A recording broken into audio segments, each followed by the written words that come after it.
Hello. Hi, everyone. Welcome to today's session, which is all around sign interpretation and when you should be thinking about adding this to your online events, and hopefully a bit of detail about how as well. Today's event is part of a broader series around diversity, inclusion, and accessibility, and how in the tech industry we can start to think a little bit more progressively about some things we can do. My name is James Woolard. I use the pronouns he and him, and I'm responsible for the Reactor program across Europe. I'm also the Pride and Events lead for Microsoft's LGBTQI+ chapter in the UK. So we're going to be talking about sign language. Before we get into it, I would like to remind you of our code of conduct.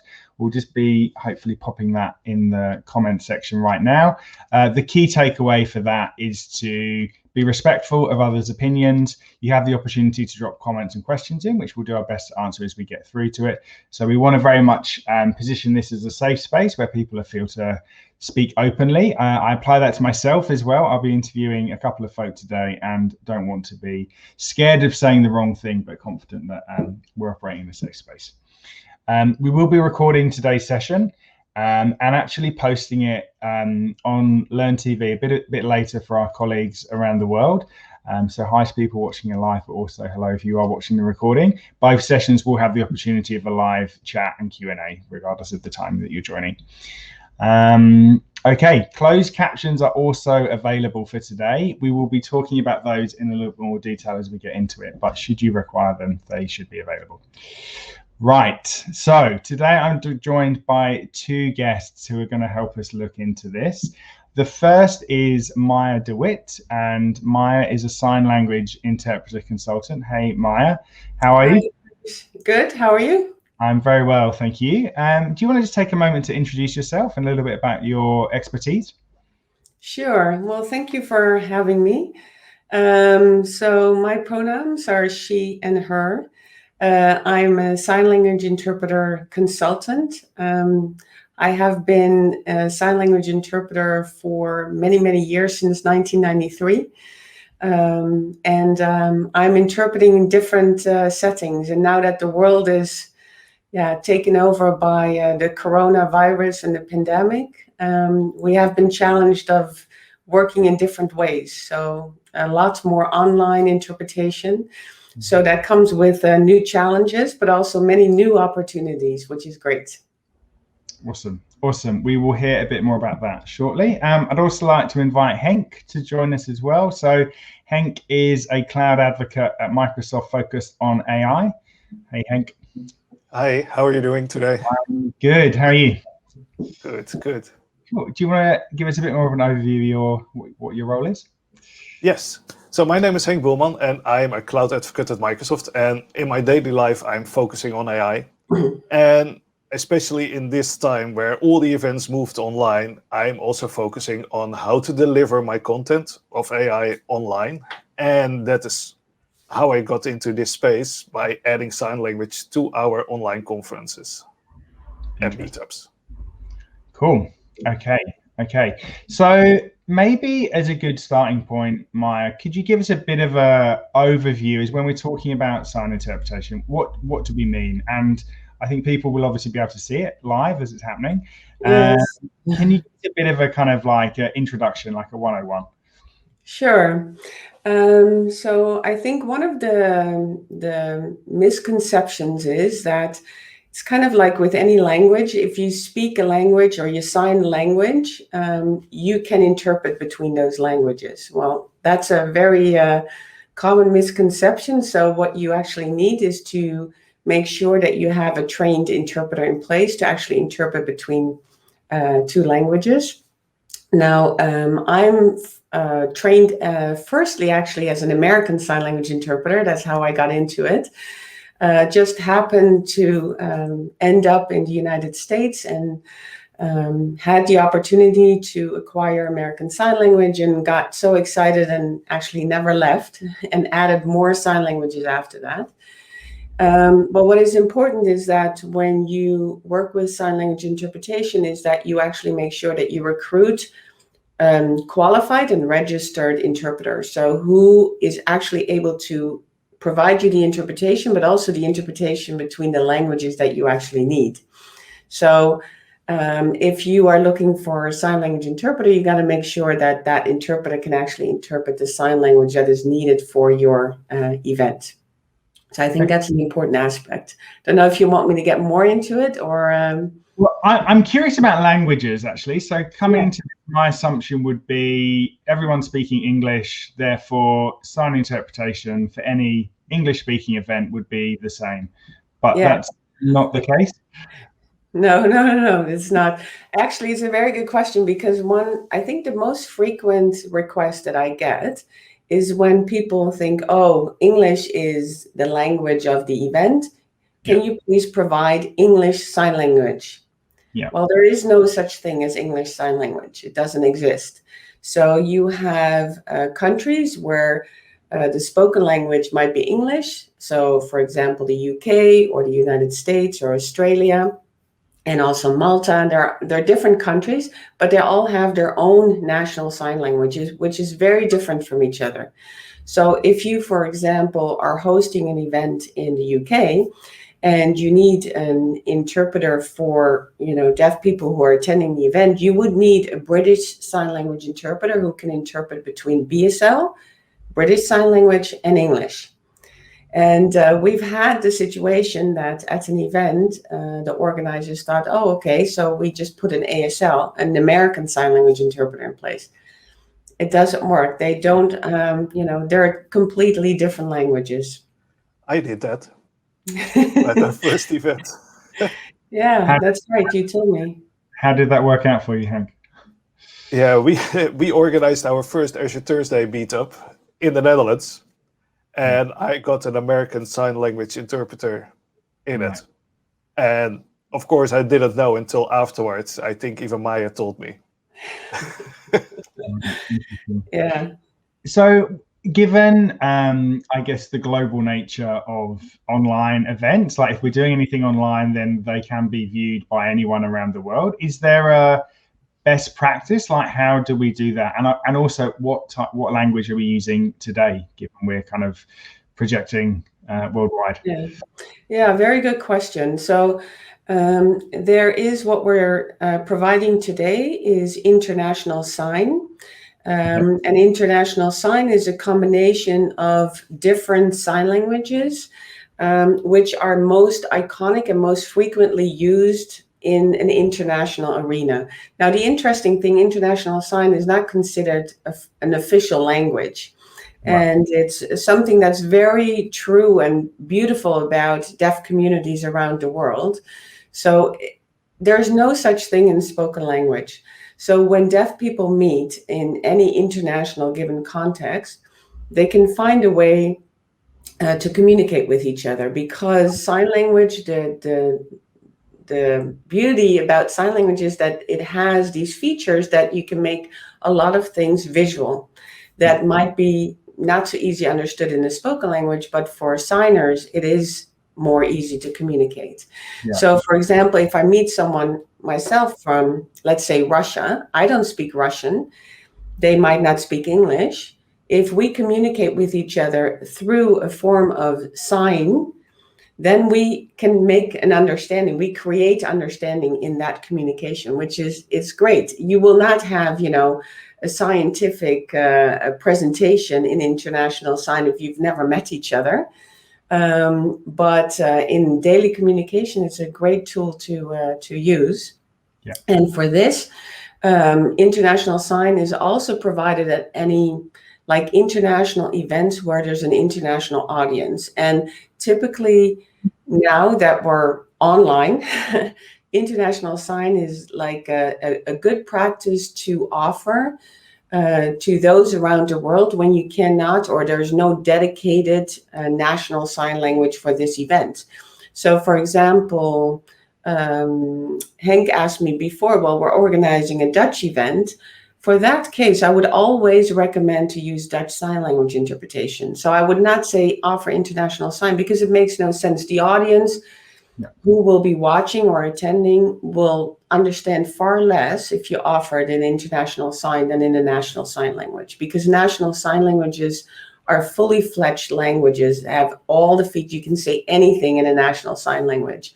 And this is much differently in international sign. International sign is also something that can evolve over time, or even in an event. So if we host an event on a specific topic, we create together with the attendees, certain concepts and signs that are understandable for the audience.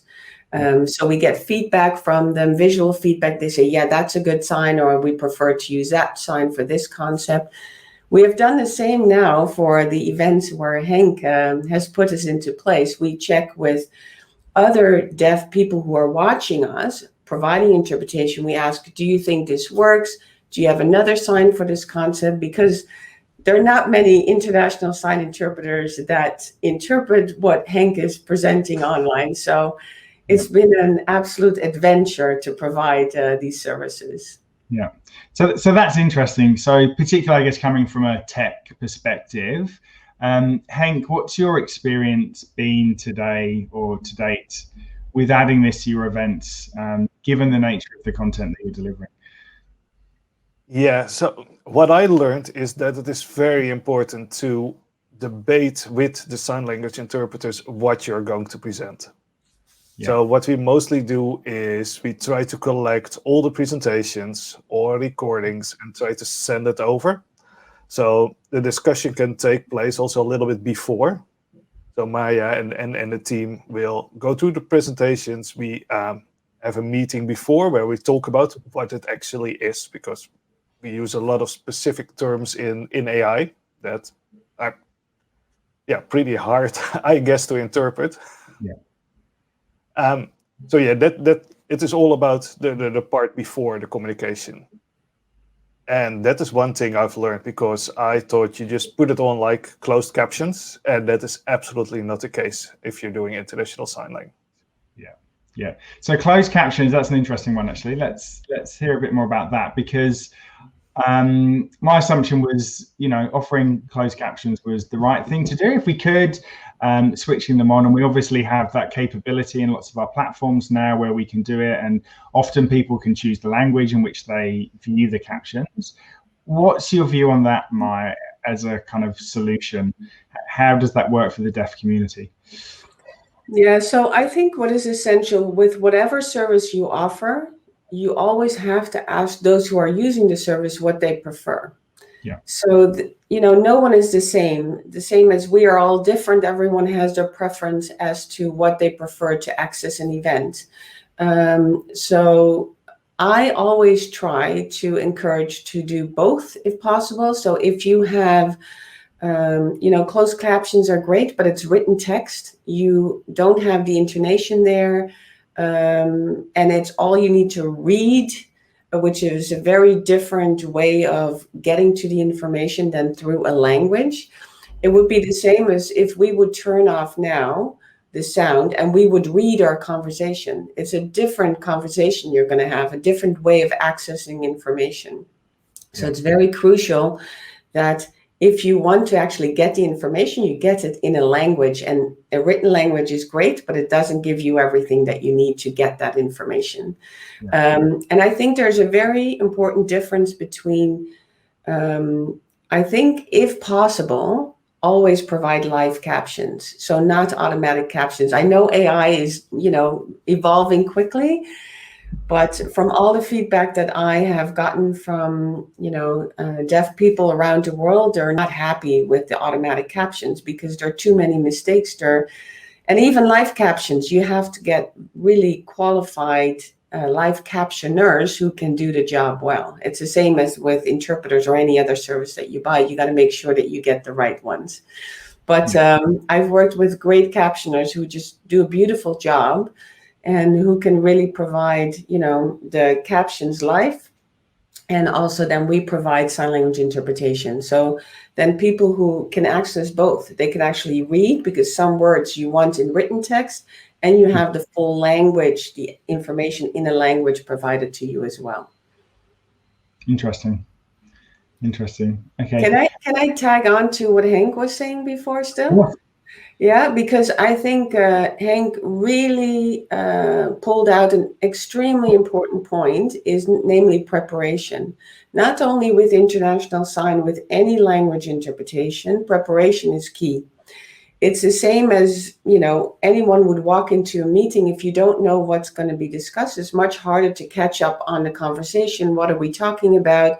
Oh, if I would have known we would be talking about this, I would have thought about it. Same with interpreting. If I know already, the text or the topic, the items that might come up, it actually takes less of my brain processing when I'm actually interpreting. I can focus on my output instead of what are they saying, or I'm trying to understand what they're saying. So then it makes the interpretation much more clear if I can actually prepare, think about it, and then produce it. Yeah. So that's key. So Henk did pulled out the right feature there. And I mean, I would say a build on that, which is maybe off topic for today, is thinking about people who are visually impaired as well, because there's obviously, if you're presenting materials and things like that, there's a lot you can do there to improve the accessibility for both groups. So if you are investing the time at the beginning of your event from a planning perspective, then there's things you can do to make it more accessible overall. Yeah, I think audio description is a great tool for that. You see more and more offered that audio description, but even, for people who are blind or people who are deaf, it really helps if the presenter or other disabilities as well, if you describe what the viewers actually see on screen. Yeah. So we can include it in our interpretation. Because you have to imagine that if you're watching an interpreter, you're watching the interpreter, but at the same time, you need to see what's happening. So, for example, the sessions that Henk organized where they show all the coding, it makes no sense for us to repeat what they're reading off the screen. Like, I'm coding this and this and this and this now. We would really do this. I'm waiting for my colleagues to do the same. We would point to the screen and say, okay, you can look now, because it makes no sense. If you look at me, it's more clear if you just look how the codes happen on the screen than if I sign every single code that's being said now. Yeah. So there's, you always have to think about what's best visually for the viewer to understand the content. Yeah. Okay. Can I ask a little bit more about your kind of background in this? So how did you end up being a sign interpreter consultant? Sure. To this point.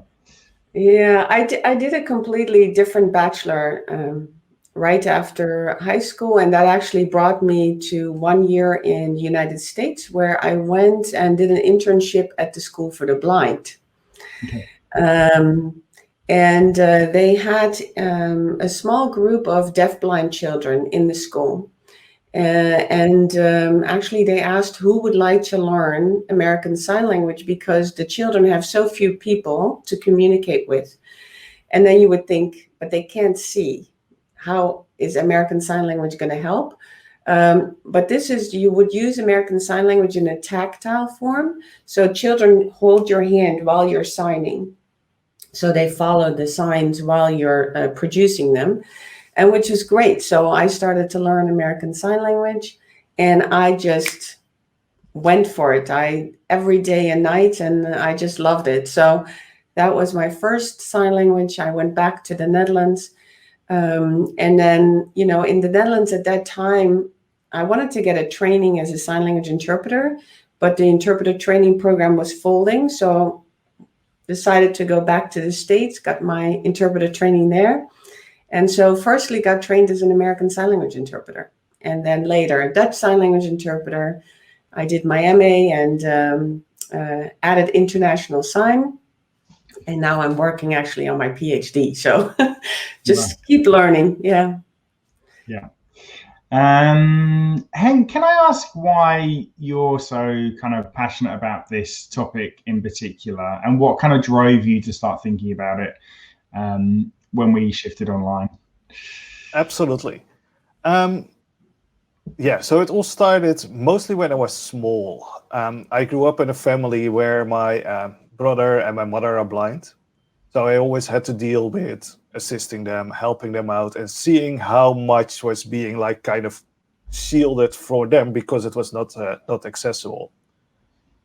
But I really started realizing it when I was in the Netherlands. We go from lower school to higher school. So when I moved to the brugklas in Dutch, I ended up in a wheelchair and I couldn't like walk for a long time, for a year.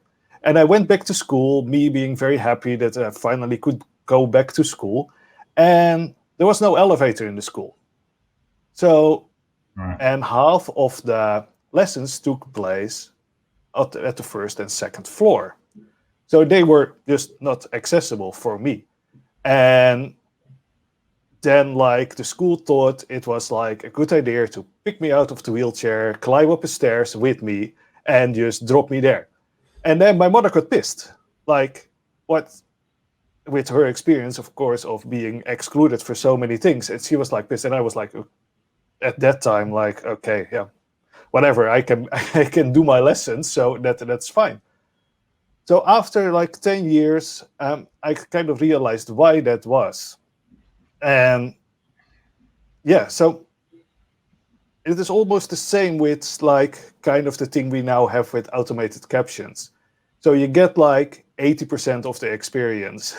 And that is what I want to provide with our online events, that everyone has the same experience from that event and everyone can benefit. And it is not like, oh yeah, we have that, so that is good enough. Or what in our first conversation with Maya, we had that same conversation. Like I was like, I have money for like 4 sessions and not like the other 12. And Maya was like, yeah, but you want to offer the same experience to both, and not like you decide what that group can view.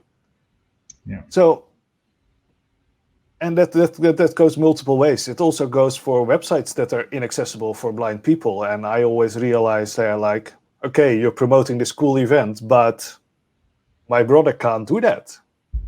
Or even when you have to fill like university applications, you have to come to me to do that. And that is like, yeah, that strokes me. And I think I'm in a position to make that better and actually help making it equal for everyone. Yeah, it's interesting, and I think there's obviously been a huge shift online over the past 12 months, which I think there's been pros and cons to that. I'm curious, how do you think we're in a better place because of that when it comes to accessibility, or has it widened the gap in certain areas? And either of you can comment on that. Yeah, for me, I think we had to reinvent a lot of things. Yeah. Like, for instance, if I go to went to a venue with my in-person meetups, I always ask if there is an elevator. And if they didn't have an elevator, we wouldn't do our meetup there. Yeah. But I, for instance, never thought of adding sign language to my local meetups. And that is the good thing from online, what I realized I can do. Yeah. Interesting. What's your view on that, Maya? Have you seen a shift? Yeah, I think it absolutely has created many opportunities. I think more events are now made accessible through sign language interpretation, which I think is great. I just think that we need to make sure that we shouldn't run ahead. Like, we should always keep checking in with those who use the services. So, if you want to offer the services, is great, but you always need to say, is this what you want? Is this what you need? Is this correctly displayed? So one of the things which would be really great, Henk, is what you did is, like, we evolved over time. When we first did the interpretation online, all the different platforms that Henk has tried out to make it better, to make it easier. Because one of the things that is crucial for us, it sounds maybe silly, but the audio. If the audio is not good and we get distracted and we're sitting in our home studios and have bad audio, we cannot produce a good quality interpretation. So audio is key. And not every platform has good audio, or there needs to be a combination made as to where you interpret in and what actually goes out to the world. So these are many things to think about before you put sign language interpretation on the screen. So it's not just like, oh, we have someone who can sign, the person is qualified. Okay, we'll just pop that person on the window, right? I think, Henk, you should explain all the innovative features you have come up with. I mean, through our conversations and through the research and expertise that, I have collected, you actually made the translation into the tech side. So I think you did some great innovations there. Thank you for that first. So one of the things we've done is actually experimenting with the position where we put the sign language interpreters. I think we moved from a small box on the right of the screen to a big box on the left of the screen, and then put a white border around. Yeah. So I think the actual state you see now. So that is one thing. I think the first time we started out with an 8 or 12-hour event, we had 4 sign language interpreters, and they had to switch every 15 minutes. Because I also think that is something people don't realize, that as I understood it, it is to deliver a good quality interpretation. You should have like 15 minutes, 15 minutes, 15 minutes and switch. And why is that? Why do they need to switch? I think it's cognitively incredibly demanding. So you need to, and it's even more so demanding when you're remote. So you're not on site. So you need to use a lot more of your senses to actually get the information in. So I need to look at a camera. I need to look at a screen. I need to listen to the audio. When someone points at something, I quickly need to check. I also have an extra video channel with my team. I'm actually having that right now as well, just to check if my interpreting team is doing okay. And so we have all these visuals going on at the same time. And then you also have to actually understand what is being said in order to make the interpretation, because it's from language to language, right? So you can't just put signs to a word. You actually need to understand what is being said in order to interpret it. Yeah. So 15 minutes, and especially online, is absolute max. Yeah. And then, so we swap every 15 minutes, and then max really 2 hours for 2 interpreters. If you go over 2 hours, I would always say get more interpreters. You can't produce anything more that has the clarity that it needs in order to be broadcasted. I think we'd say that generally any online event longer than 2 hours is probably Yeah, exactly. And I think that's exactly the right point, James, because I think many people think, oh, it's because of the interpreter, but no one can concentrate for that long. The same in real events, right? They say, oh, the interpreters need a break, so we now all need to break, but really everyone needs a break. Yeah. Well, I mean, amongst our team, there's been a lot of discussion around online fatigue recently. And I think, everyone's gone into this new world of online events, behaving as we did with in person. And I think now people are learning the differences there are cognitively on the impact of, interacting in these different ways with people, whether it's, via video. There's research around, having like 4 people on a screen versus 20 has a very different impact on the brain. So I think it's all stuff that we need to be continuously learning and kind of trying to understand what the best experience is for everyone. Yeah, I like that. You should share that research on the number of people on the screen. We could use that. Yeah. Because that's one of our arguments too, is if there's too much visual input also for the viewer, the deaf viewer, it doesn't get across. So for example, the size of where the interpreter, the box where the interpreter is displayed, that size also matters. Yeah. So you see different best practices around the world, but really research from the sign language interpreting world and actually with eye tracking studies, they discovered that the setup that is now being done by Henk is the best one if you use it as an inset. So you need to have it across the screen that size. You need to have it to make it even understandable. And the interesting thing with the frame, there's a big difference if there's a frame or not, because your eyes are constantly framing things. So it actually helps the understanding to have that framed. Yeah. So there are many things that we don't think about, but are actually there. So that's great. That's exactly what that piece was saying. Is I think there's an issue when there's a frame and everyone has a different background, your brain is trying to process, what's going on around people as well as what they're saying. And without a shameless Microsoft plug, we have a mode in Microsoft Teams called Together Mode, and that just literally limits it so that it's just the view of the person, and all you can see is the person, and you can't see their background and stuff, which is supposed to be a lot easier to kind of like engage with virtually. So it's fascinating. It's a fascinating area. Related to backgrounds, I think what you see now on screen, my colleagues, they have now a blue background, and we change depending on what the client wants. But this chroma blue is actually preferred by those who also have vision loss.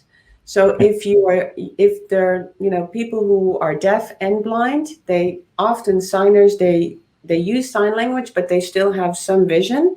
They prefer the blue because it makes the nice contrast. So you can see also that with dark clothing, and if you have a light skin, you see the contrast much better also with the blue behind you. So it's all about all these different aspects to keep in mind when you organize sign language interpretation services. Yeah, that's interesting. So I guess thinking in practical terms, if you're going to be running an event online, I guess, or in person one day, hopefully, what are kind of some of the like practical things you should be thinking about going into that? So what are maybe like 3 lessons anyone kind of watching today could take out of this and then start to apply them immediately? Sure. Henk, you want to start? Because Henk wrote a great article. Yeah, we can actually read that article. It's below us. You can share that. You can read more. So we have gone through like a few steps, and we have already gone through like a few of those of the points. The preparation point we touched on. So that is all key. If you don't have good preparation, your event will likely not be very well interpreted. So to all the speakers, send your presentation in advance, and it doesn't. You can change later on things, because the most emails I get back is, "Oh, it's not finished. I might change some things." It doesn't matter. It matters that Maya, for instance, can see what it is all about. Pick out the terms, like try to find a sign for Azure Synapse. There has to be a discussion about what that sign is going to be if we're doing international sign. And also Maya probably wants to understand what Azure Synapse is, because otherwise it doesn't make any sense. So that is the first tip. Send your presentation in advance and include your speaker notes. And Maya will throw them all away afterwards. So she will not share them or leave them anywhere else. Then it is also important, and something I still have to learn, is how to get your event at the right viewing party, at the right viewers. Because in the beginning, we were adding sign language, but nobody knew we were doing it. So then you actually need to reach the group where you are for who it is intended. And one of the platforms that is out there is comms.tech, and there you can register your event and tick your accessibility boxes. So people who are looking for tech events can actually find that your tech event is offering that. And we talked about a little bit about running the event. Everything is key, is having a good microphone, or yeah, that is just key. Make sure there is a good microphone, and especially for the speakers. But then, as an event organizer, there are also some things you can do. Something I didn't realize is if you don't put the speaker on the screen, if there is a debate between two people and one of them is not on the screen, it is very hard to interpret it because there is some random voice appearing suddenly in the stream. So as a producer of the stream, if someone else is joining, just put that person on the screen, put the camera on the screen. That makes it a lot easier, because otherwise, if I quote Maya correctly, she has to sign that actually someone else is speaking now, and while that one is speaking, exactly, already to indicate where the sound is coming from or who that is. And if you have multiple speakers and I don't see that person either, it's also difficult. Okay, so this voice belongs to this person who was just, so it just helps, I think, even for anyone else, just to see who is speaking. It helps in understanding. Yeah. Is there anything else you'd build on that, Maya, in terms of, like, I guess, coming from a provider perspective? Is there anything that you see like clients frequently doing wrong, or kind of like, where people could improve, I guess? No, I think what is crucial, and I think Henk already mentioned it briefly, is that you have a testing session beforehand. Okay. Yeah. And a testing session with the tech, but also with the moderator, so they understand how we actually work. We've, one of the difficulties is that because we are so on screen, is that we've had experience that people would start talking to us as an interpreter. Right. And then we have to interpret what they're saying to us, but we cannot respond because our role is there to interpret. Okay. And you get a very awkward situation, and it's also not appreciated by the deaf audience because it's about the interpreter providing interpretation and not having a conversation with the interpreter. So that's an interesting takeout. Then, if you're a non-deaf participant at an event, the thing that's really key is to make sure you don't then start engaging with an interpreter. Exactly. Okay. Yeah, one thing we did was, Henk, go ahead. Sorry. One thing we did was we split up technically the two things. Like, we are now in a StreamYard session, but we don't see the interpreters. Yeah.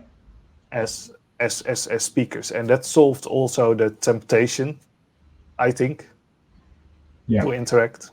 Yeah, but coming back also to the testing session, I think with the testing session, then you create also understanding with the tech, like the background, but also the moderator, how to do things, and for us to check the audio. But also, there are so many different platforms out there now that we are becoming experts on how to use platforms and sign language interpretation, more so often than those who are providing sign language interpretation for the first time. So I think it's important to ask sign language interpreters also, is this the platform that can actually be used for sign language interpretation? Because not all platforms are, user-friendly in that sense. Yeah. So, like you said, James, before, is like the participants could be all over the screen. You have like 20 participants, and then the interpreter becomes this small. Yeah. It makes no sense. You tick the accessibility box by providing it, but it's not understandable. Yeah. So these are things to keep in mind. It's like great to provide the service, but check in with those who are using the service, what they actually need and what size it should be then on the screen. I think that's one of the most common mistakes that providers or organizers make. Yeah, it's interesting. And do you see? Is there a role for private organizations or corporates or enterprises to take a bit of a leadership position here? Because it's interesting if we look at what's happening around the world and the necessity for everyone to access important information from different sources. It seems to me that there's a real difference in how this is handled in different situations, and there's quite a big gap between, you know, best practice and then zero practice at all. Yeah, What's your view on that, Maya? definitely. Yeah. Go for it. I think you have the resources, you have the means. So it would be a fantastic opportunity to actually, you know, push this forward. And the tools are out there, the tech is out there. You just need to put a little bit more of extra effort into it to learn how to do it. But it's essential. I think if we want you know, people to contribute to the development overall, we need to make everything accessible. So that's my big lobby in all that I do is, you know, make things accessible, because we all have a right to access to information. Yeah. And I think this is a great opportunity now. And especially there are more events that were first maybe unlikely to be able to be made accessible. So you can also see, for example, nonprofits who are going out of their way now to provide accessibility, because now everything is remote. It is easier for them to provide it. So there are absolutely benefits to, you know, what we've learned as to accessibility opportunities during this pandemic as well. So we do want to go back on site though, because we love and do much better job if we're actually in the setting than to work remotely. Yeah. I've even seen it in social media as well, actually. Over the past 12 months, there seems to have been a bit of a conscious effort from, you know, influencers and so on to add the static captions, I guess. But I mean, that is obviously I would have thought a step in the right direction. Yeah, yeah, and it's not just you know, I mean, it's great to have a different topic made accessible, except for coronavirus, right? The whole thing that happens around it. But you need, as a citizen, you need access to the information that everyone else gets firsthand, like the press conferences, the healthcare information. You need that in your native language, which is, for many deaf signers, that's their national sign language. So what you see also around the globe is that great best practices of providing live sign language interpreters at press conferences. That's how it should be done. Unfortunately, not in all countries, but this has been a big lobby from the whole international deaf community to make sure that we actually have an interpreter on site to have real-time information and not read it later in text. Yeah, and I think we touched on this briefly earlier, but it sounds like in the US in particular, things are a lot more accessible now with the new administration coming in. There's been a big shift. Definitely. It's really good to see. Yeah. Great developments. Unfortunately, you're in the UK, right, James? I am. Yeah. So your Prime Minister has not shown best practice. Yeah. The British deaf community has lobbied hard with the hashtag, where is the interpreter? Yeah. And they have gone out of their way and are being ignored, which is very sad. Very sad that, you know, that people cannot access live information in their own language. Yeah. So we've seen very good practices here in the Netherlands. Great. We had the press conferences all live interpreted. And we need to make sure that this stays, right? So it's not just because we now have a pandemic that we put an interpreter in place, but that actually continues afterwards as well. Yeah. Thank you so much. So I'm conscious of time. Are there any kind of final points, either Henk or Maya, that you'd like to land with people? Any kind of successes or tips? Yeah, I have one thing. We talked about adding sign language, and I want to emphasize that it is not just for big corporates or big events to do. We do it with our small meetup in the Netherlands. Every Thursday, we always add sign language for the 2 hours, and of course, there is a cost of adding sign language, but we were always having sponsors that sponsor a location, a physical location, and providing food for up to 30 to 40 people. And that was never a problem. But with that going away, those companies can still sponsor your meetup by making it accessible for everyone. And you feature your sponsor. That is what we do. So saying you don't have the money is not a real excuse of not doing it. I think there are a lot of ways to actually find that money. And what I noticed is that my sponsors were like, whoa, that is so nice that I can actually do that thing, making this event accessible. Yeah, and potentially increasing the reach of it as well. So it's a win-win. Exactly. So now we hope that when we go back, that it is still. But I will do my best for that. People can bring their own sandwiches.